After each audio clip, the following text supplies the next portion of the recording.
Hi everyone and welcome. Today we're going to be talking about the Two of Swords and what it means and basically give you a close reading of what's in Crowley's really sometimes tricky to understand Book of Thoth. So I don't know about you guys, but I've really enjoyed doing close readings of these cards, even just for myself. I haven't read this book in kind of a while, so it's been kind of cool to go back and brush up on certain things, and I definitely always advocate, if you really are serious about learning tarot in general, but really more specifically the Thoth deck, this book is your best resource. So it is really good to try to wrestle with everything that he's saying here.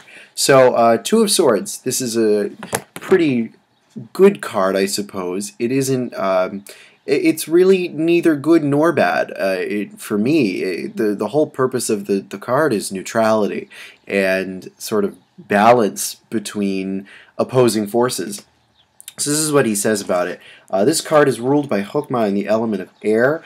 This suit governing all intellectual manifestations is always complicated and disordered. So we talked yesterday a lot about, in our video on the Ace of Swords, about how the element of air is kind of topsy-turvy. It is very subject to going one way or another, or going all possible directions at once. It is a really chaotic suit. It is subject to change, as is no other suit. It represents a general shaking up resulting from the conflict of fire and water in their marriage, and proceeds when earth appears to crystallization. So fire and water naturally are antithetical to each other, but by their sort of crazy union, their crazy lovemaking, we get the idea of air, and we start to get this idea of manifestation. So it isn't without turmoil that we get matter and creation. But the purity and exaltation of Hokmah are such that this card manifests the very best idea possible to the suit. The energy abides above the onslaught of disruption. This comparative calm is emphasized by the celestial attribution, the moon in Libra. So, because this card is in Hokmah, Hokmah is one of the, obviously one of the higher Sephirah on the Tree of Life. It is the first one that deviates from the middle pillar. So, in being part of the supernal triangle, we really don't get any of that idea of real anarchy yet that is established below the abyss. Really, things are still pretty placid up here. There is still this idea of division because we're still dealing with the energy of the Vav, but basically controlled by Hokmah wisdom. It is much more benign, and he talks in the previous section on all the twos in general about how this card used to be called Peace Restored or Harmony Restored by the Golden Dawn, and he changed the title to just Peace. And that is significant only because if you think of, as he says, if you think of it as Peace Restored, that implies that a conflict has already happened. And because we have not descended below the abyss, really no conflict has really been made manifest as of yet. And Hokmah is so pure that you really can't say that too much has been shaken up just yet in the Suit of Swords. So Harmony Restored is not really an appropriate title, whereas the idea of peace and stillness is. The moon in Libra is a pretty happy combination. The moon gives us this sense of even fluctuation back and forth.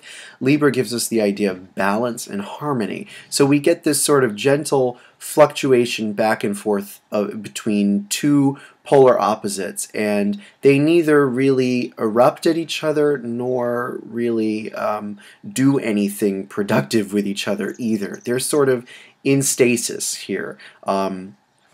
The calm before the storm. Okay, the moon is change, but nature is peaceful. Moreover, Libra represents balance between them. They regulate the energy of the swords. In the card appear two swords crossed. They are united by a blue rose with 5 petals.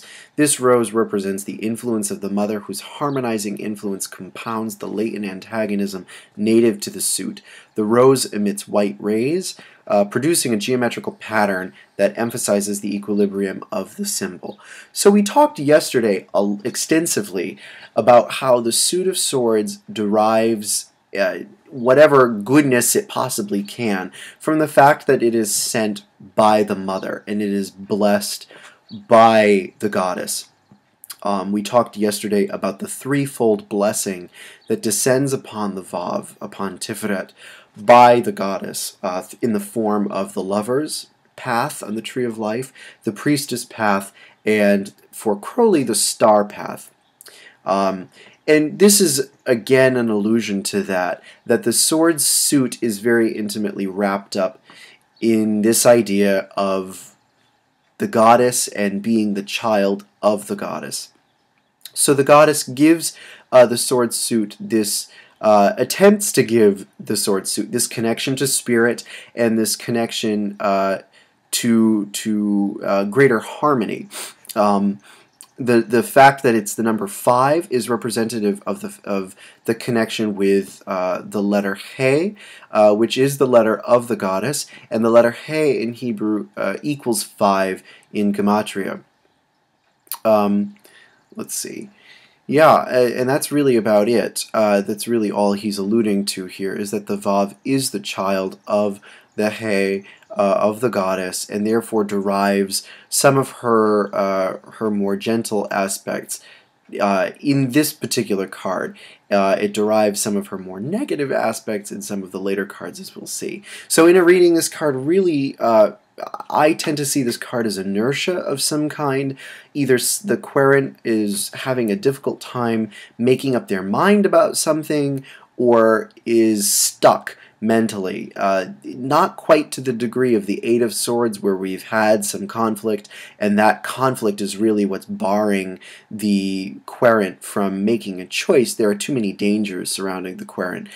With this one, it's much more benign, does not really have that negative connotation yet.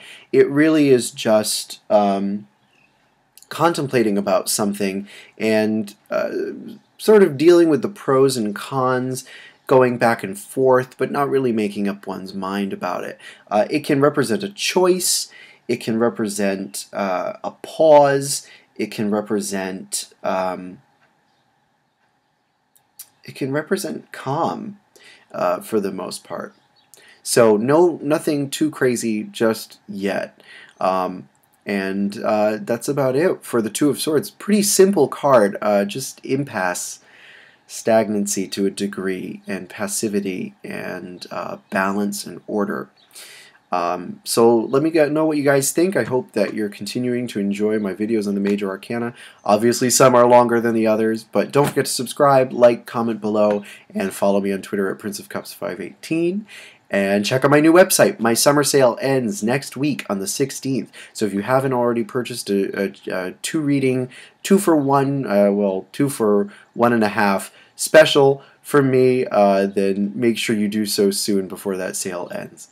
Alright, thanks guys, and appreciate it as always. Have a good day.